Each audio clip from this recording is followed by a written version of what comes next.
তো আজকে সকাল থেকে ভিডিওটা শুরু করতে পারিনি। আজকে হচ্ছে বুধবার, আজকেও আমার একটু ব্যাংকে যাওয়ার আছে। এখন বাজে প্রায় 11টা মতো। সকালে সমস্ত কাজ সেরে আমি রেডি হয়ে নিয়েছি, একাই আজকেও যাব ব্যাংকে। আর এদিকে দেখো মানি প্ল্যান্ট গাছটাকে কে কেটে দিয়েছে। তো এদিকে আমার পুতুলটাকে অনেকদিন বাদে আর কি আজকে রোদে দিয়েছিলাম। সো হ্যালো এভরিওয়ান, কেমন আছো তোমরা সবাই? আশা করছি ভালো আছো, আমিও খুব ভালো আছি। আমি মন্দিরা আবার একটি মিনি ব্লগ নিয়ে চলে এসেছি চমাথাতে। আর আমার ছাতিটা একটু প্রবলেম করছিল, সেজন্যই কাকুটাকে দিয়েছিলাম একটু ঠিক করতে। তো টোটোও ছেড়ে দিয়েছে, এখন আমি চলে যাব ব্যাংকে। আমাদের এখান থেকে প্রায় 10 মিনিট মতো লাগে। আর যেতে যেতে স্কুলটা পড়ে, আজকে ভাবলাম তোমাদের সাথে আমি স্কুলটা শেয়ার করি। আগে এই জানলার ধারে বসে বসে ভাবতাম, আর রাস্তা দিকে কত মেয়েরা যেত, আর তাদেরকে দেখে ভাবতাম যে আমিও কবে জেলখানা থেকে বের হব। পড়াশোনার লাইফটা একদমই ভালো লাগে না। এখন বুঝতে পারি ওই লাইফটাই বেস্ট ছিল।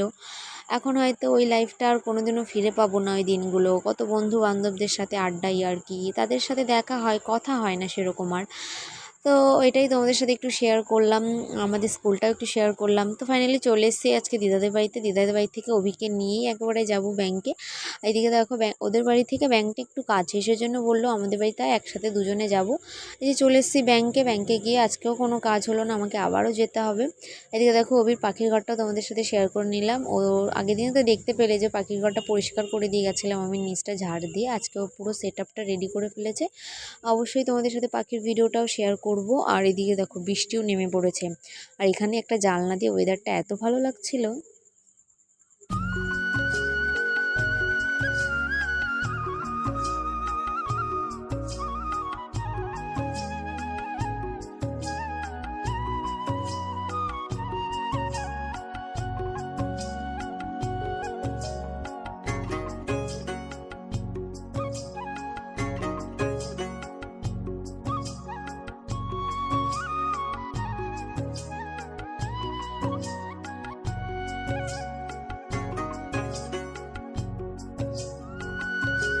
তো তারপরে বৃষ্টির মধ্যে বাড়িতে চলে এসেছিলাম, কেননা সন্ধ্যা লেগে যাচ্ছিলো আর বৃষ্টিটাও কমছিল না, তাই ভাবলাম বৃষ্টির মধ্যেই চলে আসি।